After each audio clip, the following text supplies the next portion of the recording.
friends. I'm so glad you're back today. I miss you guys. I miss you like crazy. I wish that you were here with me, but I am in our classroom today. I wish you were here with me, but hopefully soon. This is just crazy stuff going on, isn't it? I sure miss you though.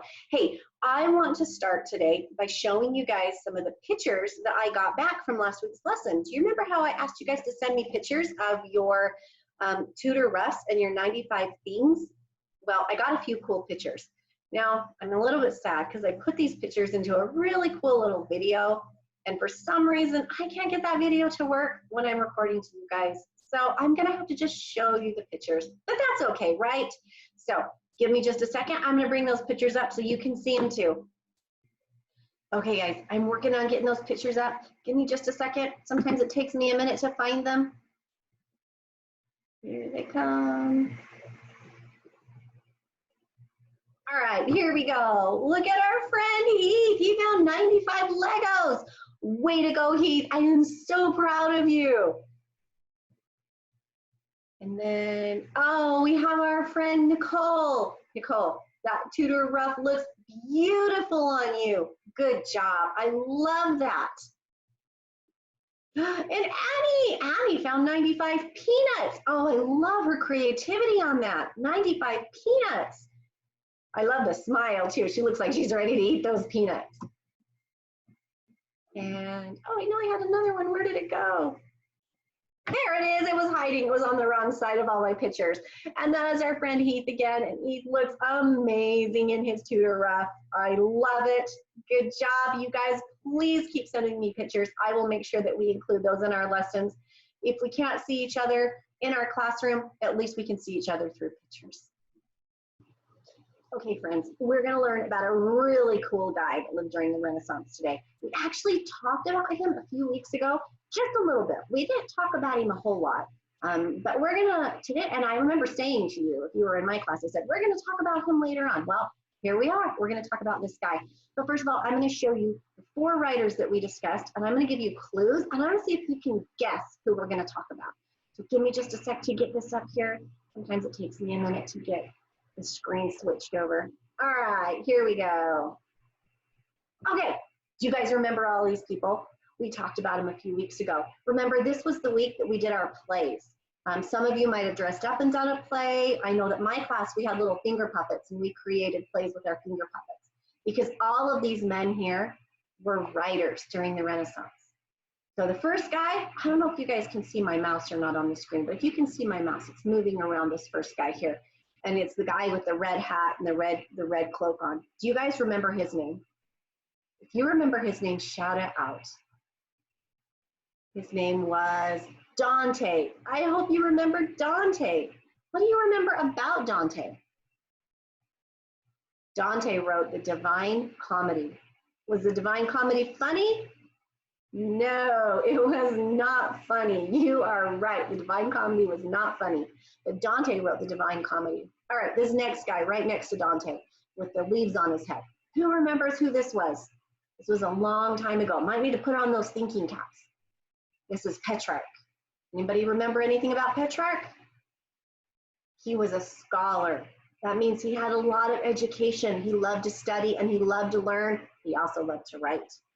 All right, our next guy down here at the bottom. Do you remember his name? Thomas More. What do you remember about Thomas More? Thomas More wrote Utopia. Remember, we talked about Utopia was a society or was a group of people that everybody got along perfectly. Everybody did their job. Everything worked just right. It's a utopian society. And that was created by Thomas More. All right, and then our guy over here all the way on the end. Ah, hang on, come back, not yet. There we go. Let's get me out of the way. Okay, this guy right here on the end. Do you remember what his name was? This guy wrote a lot of plays that had words in them that we still use today. One of those words was fashionable. Remember in my class we talked about fashionable. Do you guys remember his name? I hope you're saying William Shakespeare. Good job, guys. All right, one of these men is the focus of our lesson today. I'm going to go through a slideshow, and I'm going to give you guys some sayings that this writer wrote that we still use today. Before we go any further, though, I need a favor from you. Do you remember last week how we got our 95 things, our 95 objects? All right, I need you to get some objects again, not 95. We don't need that many, just 10. So I need you to pause when I say begin. Don't pause yet. I need you to pause and find 10 things. They could be 10 pennies or 10 Cheerios or 10 Legos again. I know that Annabelle did 10 peanuts. So go find 10 things and then come on back and start your video again. Okay, guys, do you have your 10 things? Good job. All right, put your 10 things in a pile on one side. Good job. Okay, now I'm going to tell you some sayings. If you have ever heard this saying, if you've ever heard me say it, if you've ever heard your mom and dad say it, if you've ever heard it in a movie, if you've heard a friend say it, if you've ever heard this saying, I want you to take one of your objects from the pile and I want you to put it in a different pile. We're going to keep count that way on how many of these sayings that you've heard before. And if you haven't heard it, totally fine. Don't even worry about it. But if you have heard it, move one of your objects to the other side. All right, you ready to begin? Okay, here's our first one. Break the ice. Have you ever heard anybody say break the ice? Sometimes if you start a new day at school and you're really nervous, sometimes the teachers will have a break the ice activity, something that you use to get to know each other. Have you ever heard anybody say break the ice? If you have, move one of your objects to the other side, to your new pile. All right, you ready for the next one? Refuse to budge an inch. Have you ever heard anybody say that one? I know that I say that one. I have a little girl who is kind of stubborn, and I will always say, oh, she refuses to budge an inch. Has your mom and dad ever said that? If you've ever heard the saying, refuse to budge an inch, take one of your objects and put it in the other pile. Good job. Oh, I bet a lot of you have heard this one, especially since we've been stuck in our houses a lot lately. This saying is, eat me out of house and home. Has your moms and dads been saying that to you? You're eating me out of house and home. I've been saying that to my kiddos. I've had to say to them, is your mouth hungry or your belly hungry? Because if it's just your mouth that's hungry, you don't need to eat yet. If it's your belly that's hungry, we'll get you something. So have you ever heard to eat me out of house and home? If you have, move one of your tokens over. Good job. How about faint-hearted? Have you guys ever heard the saying faint-hearted? It means to lack courage. If you look at our picture here, the little guy is standing on a chair. He's afraid of the little mouse. He's a little bit faint-hearted. If you've ever heard the word faint-hearted, move one token over. Fancy-free. Have you ever heard fancy-free? Sometimes it comes along with footloose and fancy-free. But today we're just going to talk about fancy-free. That means without a care. Look at Mickey and Minnie here. They're dancing and they're happy without a care. They're fancy-free. If you have ever heard anybody use that word, move one of your tokens over. All right, next one. Forever and a day. If you look at our pictures here, we have this little symbol that means eternity. Eternity also means forever. Plus a day with our sun, forever and a day. If you've ever heard this saying, move one of your tokens over. Good job. Oh, I bet you've all heard this one. For goodness sake. In fact, if you're in my class, I know you've heard it because I use this all the time. I will always say, oh, for goodness sake, internet, come on. Because the internet likes to give me trouble, doesn't it? For goodness sake, if you have ever heard that, move one of your tokens over to the other pile. If you heard this one, this is another one that I bet if you're in my class, you've heard it. Jealousy is a green-eyed monster. Look at our cute little monster friend there. Maybe you've had an ice cream cone and your baby brother or sister is trying to get it from you, and mom or dad says, oh, they're being the green-eyed monster, that means they're jealous of your ice cream cone. So if you've ever heard the saying, jealousy is a green-eyed monster, move one of your tokens over. All right, how about in my heart of hearts? Have you ever heard that? If you've ever heard anybody say, in my heart of hearts, go ahead and move one token over to your other pile. Oh, this is kind of a crazy one, isn't it? Look at that brain with the eye. This saying is, in my mind's eye. Do you have any idea what that could mean, in my mind's eye? Well, it means how you imagine something to be. So in my mind's eye, you guys are all sitting at home with a stuffed animal on one side and maybe a treat on the other side, watching me on the video. That's in my mind's eye. Is that what you're doing, really? That'd be cool if you were, huh? So if you've ever heard anybody say, in my mind's eye, move one token over. All right, our next one is to kill with kindness. That means that somebody is so kind that it's almost a little too much, that you're worried about, why are they being so kind? If you've ever heard anybody say to kill with kindness, move one of your tokens over. Hang in there, we're getting close to the end. I know you have all heard this one. Are you ready?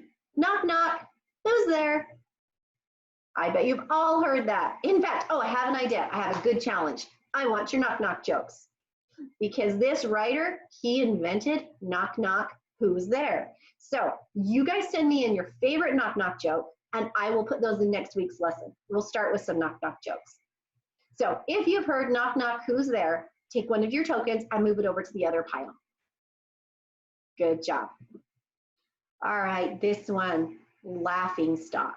This is kind of a sad one. It means kind of to be made fun of.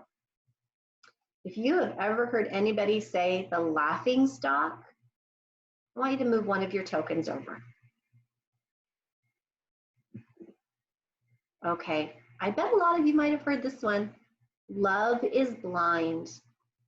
That means that you love somebody so much that you can't see their faults or maybe what's wrong. So if you look at our cute little dog here, he loves that balloon animal so much that he doesn't even realize that she's a balloon. Love is blind. If you have ever heard the saying, love is blind, move one of your tokens over. Okay. Wear my heart upon my sleeve. Have you ever heard that before? Wear my heart upon my sleeve. What does that mean?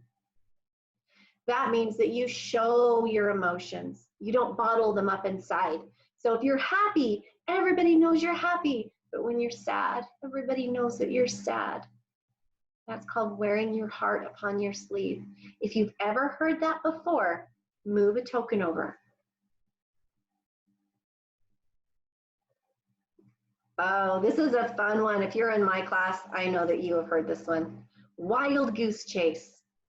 If you have ever heard the saying wild goose chase, move a token over.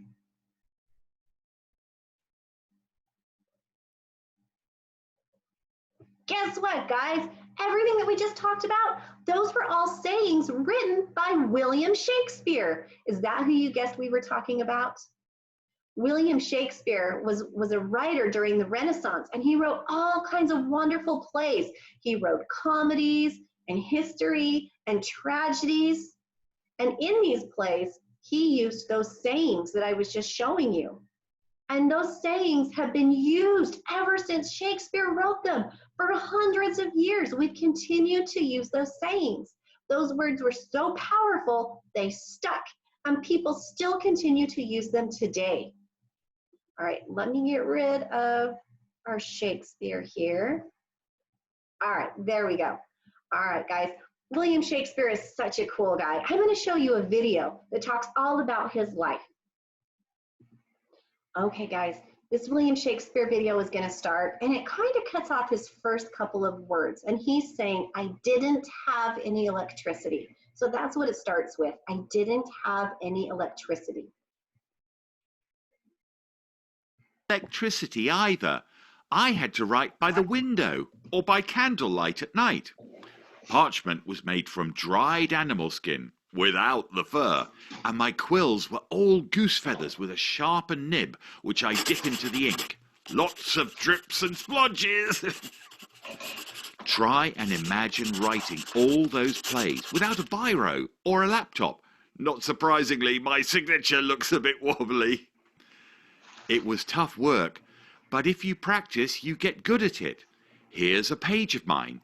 You can see I signed my name on the bottom of the page. When I was 18, I got married to Anne Hathaway.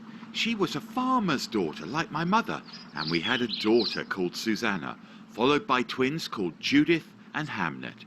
It was a busy household, but you know, don't you, what I spend most of my time doing? Writing! I had so many ideas pouring out of my head that I just had to write them all down.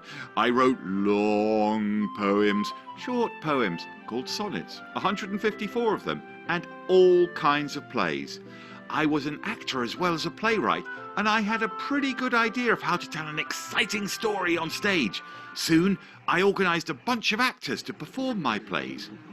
We got together, a group of us called the Chamberlain's Men, and the actors would learn the lines as fast as I could write them, and then we put the plays on the stage. Girls weren't allowed to be actors, so all the girl parts had to be played by boys. We performed most of our plays at a theatre we helped to build called the Globe in London. What was the Globe like? Well, for one thing, it was pretty big.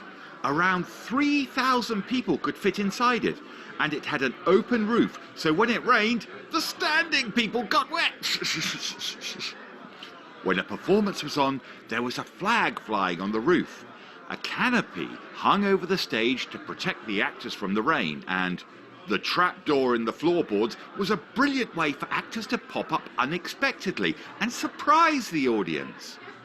Richer people could sit in comfy seats in the galleries and get a good view. The rest of the audience stood around the stage, pointing and shouting and laughing and chatting and eating and drinking. Hold on a minute! What's that bloke up to? He's a pickpocket and he's nicking that man's money! A few years after we built the Globe, disaster struck when a plague, which we called the Black Death, broke out in London and the theatre had to be closed. Check out the plague doctor with his beaky mask filled with sweet-smelling flowers as he goes about the town trying to save people. Nasty. Did you guys notice I'm wearing my plague doctor mask? You probably can't hear me. Did you notice I put on my plague doctor mask? How can we talk about the plague doctor without wearing a plague doctor mask? You guys remember learning about the Black Plague a few months ago? It's a really cool lesson, wasn't it? So yeah, Shakespeare he lived during that time, and so it was a time for him. Let's go back and let's find out a little bit more about Shakespeare. Nasty job, that one. Glad I'm a playwright. Animals are dropping dead. People are covered in horrible sores and boils, and everyone is trying to save themselves. The Black Death was a nasty, dangerous part of my life. But what else was going on when I was around? Red-headed Queen Elizabeth I was on the throne of England. Okay, I gotta stop it. Take a look at Queen Elizabeth. What does she have around her neck? She's got a Tudor ruff around her neck, doesn't she? Did you guys make your Tudor ruffs? If you did, remember, send me in some pictures. When I was still a teenager, the dashing sailor Francis Drake had sailed all around the world and then fought off the enemy in the Spanish Armada. When I was about 40, Queen Elizabeth died and James I became king. He was a thoughtful, educated man, and he loved the theatre and books and reading. He organised an easier translation of the Bible so that more people could read it. I was a busy guy, always scribbling away. In my lifetime, I wrote 10 plays about great kings, which are known as the history plays. I also wrote 10 plays with unhappy endings called tragedies. Ever heard of Romeo and Juliet? It doesn't get much sadder than that. But I'm not all gloom and doom. I also wrote 18 funny plays called comedies, full of silly characters and stupid jokes, which still make people laugh. And don't forget the 14-line poems known as sonnets, 154 of them in all. Phew! Shakespeare died on his 52nd birthday. Worst birthday ever! 7 years later, a couple of his actor friends collected together all his plays into a book, which we know as the First Folio.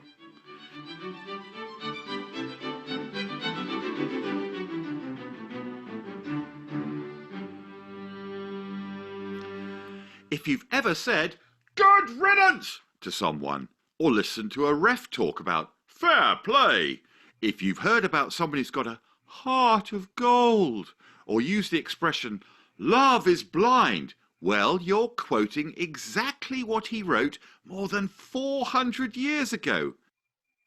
Time hasn't changed the importance of Shakespeare's plays. Inside each one, you'll find people with feelings, fears, problems, and hopes that everyone can understand today. So let's hear it for William Shakespeare!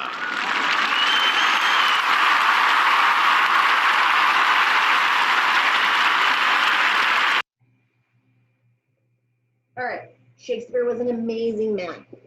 Pretty cool, right? Okay, that was a long video. If you guys need to wiggle a little bit, get up, go ahead, stand up, shake your legs, shake your arms, get out those wiggles. That was a long video. Sometimes we have to get those wiggles out. You need to pause for a minute so you can get the wiggles out a little bit more. Go ahead and do that. And then come on back when you're done. I know that when I watch videos that are that long, sometimes I have to get up and move around a little bit. So in our video, it talked about Shakespeare, and not only did he write plays, but he wrote poems. And he wrote poems called sonnets. And a sonnet is kind of a tricky poem to write. So we're not going to try to write a sonnet today, but we are going to try to write a different kind of poem. The kind of poem we're going to write is called a concrete. That's a really crazy name for a poem, isn't it? I'm going to show you some examples of a concrete. So I need you to hang on for just a second while I get that up. All right, here comes our concretes. All right, here we go. Now I'm going to read you what this says. This has a lot of big words. Are you ready? Concrete poetry. Poetry in which the meaning or effect is conveyed partly or wholly by visual means, using patterns of words or letters and other typographical devices. Whoa! What in the world did I just say? Did anybody catch that? Those were lots of big words that were really hard to understand, right? Let's try to do this an easier way without all those big words. Okay, guys, take a look right here. What do you see? Well, you see lots of words, right? But what do the words look like? They look like planes, like an airplane. But see, these words actually describe the airplane. They're describing what they're talking about. They're describing the object that they're in the form of. So, still kind of tricky, right? Let's look at this very first airplane down here. It says, a sputter, a click, a whoosh, to roar. Think of being in an airplane. How many of you have been in airplanes? Anybody ever flown before? All right, you get in the airplane, you buckle up your seatbelt, and it's just starting. Do you hear maybe a click? And then a sputter, and then a whoosh, and then the engines roar, right? So those words describe an airplane, but they also make the picture of the airplane. And then the second one here, it says a shutter, a flick, a push to soar. Is that maybe what happens as it starts to go? So again, those words are describing the plane, and the words are written to look like a plane. And then the next one, the wings, the nose held high, and let's see, the nose held high The nose held high, the wings steady. Sorry, I had to make sure I got that in the right order. So as a plane is taking off, does the nose need to be held high? And do the wings need to be held steady? Yes. So again, those words are describing the airplane, but they're also making the picture of an airplane. So let's go to the next one, that one at the very top. The plane is ready to touch the sky. Way up in the sky, and it's ready to touch. So those words are describing the airplane, and the pictures make an airplane. This is called concrete poetry. Now, Shakespeare, he didn't do concrete poetry. He did sonnets. Those are a type of poem. But like I said, the sonnets are really difficult to write. So we're just going to write a simpler form of poetry today. So we can be like Shakespeare, but not writing the exact same kind that he wrote. Here's some more examples. All right, look at these, guys. I'm not going to read them all to you, but you're welcome to have your moms and dads look at this with you and read them if you'd like to. So this first one over here, it looks like a fox, right? You look at it, you see a fox. But guess what? If you read those words that are making the lines of the fox, they're actually describing the fox. So the words are written in the shape of a fox. And the same thing here with the cat. Those words are written in the shape of a cat, and they describe the cat. And over here, with the panda bear, those words are describing a panda bear, and it looks like a bird. Ah, were you paying attention? It doesn't look like a bird. What does it look like? A panda bear. Yeah, I hope you guys caught me on that. I was just trying to see if you were paying attention. It looks like a panda bear, and it describes a panda bear. All right, this is one of Shakespeare's poems written as a concrete poem. So they've taken one of the poems that Shakespeare did write, and they've put it into the shape of a sword. So they've made his poem into concrete poetry. That one's cool. Okay, guys, so you are going to try doing some poetry today. I want to see what you do, please.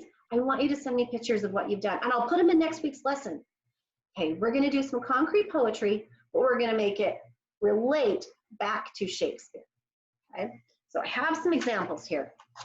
So each one of my papers, and your parents will have links to these. So you can choose which one you want. I have 4 different choices. You can do all 4 if you want. You can do 2. I'd like you to do at least 1. And each one of these represents a play that Shakespeare wrote. All right, so the question mark up here, it says, to be or not to be? That is the question. Will you guys say that with me? I'll say it once, and then you say it with me the second time. Ready? To be or not to be? That is the question. All right, say it with me. Ready? To be or not to be? That is the question. Good job, guys. That actually was a line written in the play Hamlet. Shakespeare wrote Hamlet. So this is one worksheet you can choose. I'll explain what we're going to do with the worksheets in a minute. Or, my worksheets fell on the floor. I will be right back.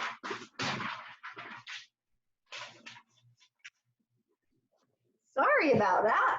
Everything went slipping and sliding. Okay, next worksheet. There we go. Oh, he looks a little bit mean, doesn't he? This one says, cry havoc and let slip the dogs of war. This is from a play called Julius Caesar, written by Shakespeare. I'm going to say it again, and then I want you to say it with me. So listen to me the first time, say it with me the second time.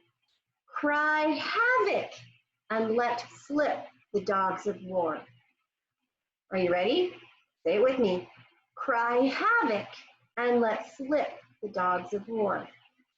Good job. All right, my next one is a window.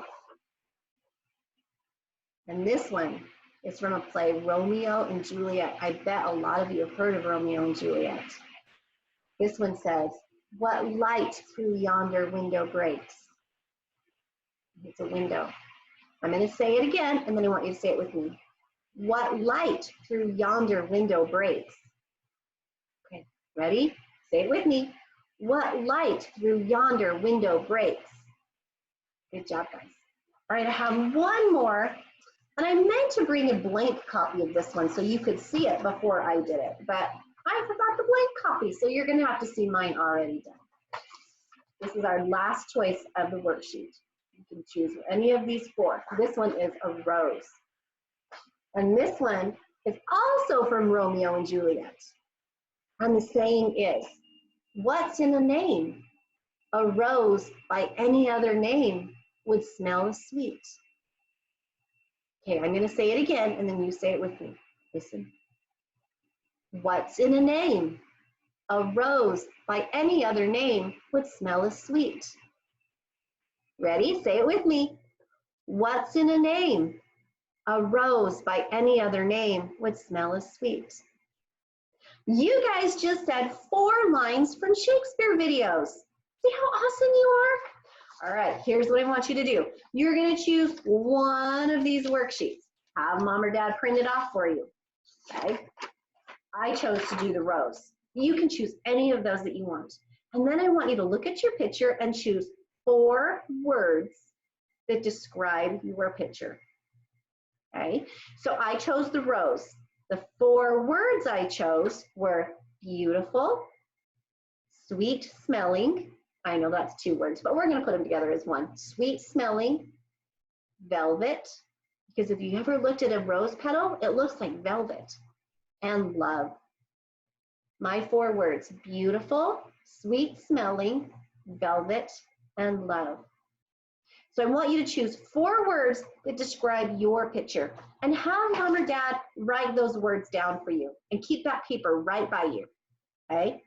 Then you're going to take some different color pens or markers or crayons, and you're gonna fill in your picture with those 4 words. And you can write each word in a different color and fill it all the way in. Every empty space. That's your concrete poetry. So let's think about it. So we talked about my rose has beautiful, sweet smelling, velvet, and love. What words do you think we could use for maybe a window? Maybe sunshine, right? Or the moon, because you look through a window and you see that.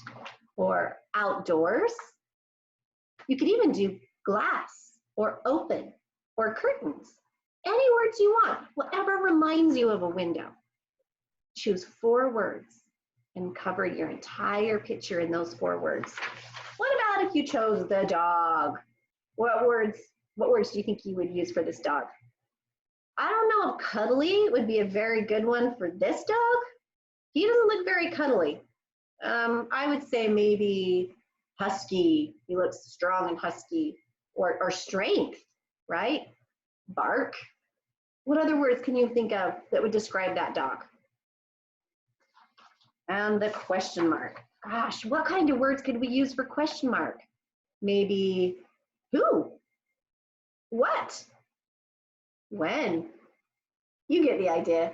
Okay, guys, I would love to see your finished product. Sorry, got tongue-tied there. If you print off one of these worksheets and you fill in your concrete poetry, send it to me, and I will include it in next week's lesson. Okay, guys, I'm going to do a quick couple review questions. Remind me, who did we learn about today? Shout out his name on the count of 3. Ready? 1, 2, 3. Shakespeare. Good job, guys. I knew that you would remember. And what kind of poetry did Shakespeare write? I'll give you a clue. It's not concrete. Concrete is what we're doing today. His started with an S. If you remember, shout it out. Did you say sonnets? I hope so. It's a hard word to remember. Shakespeare wrote sonnets. All right, guys, that's all for our history lesson today. You are amazing. Again, I miss you like crazy. I can't wait till I can see you all again. Send me pictures and I'll put them in next week's lesson, okay? Bye.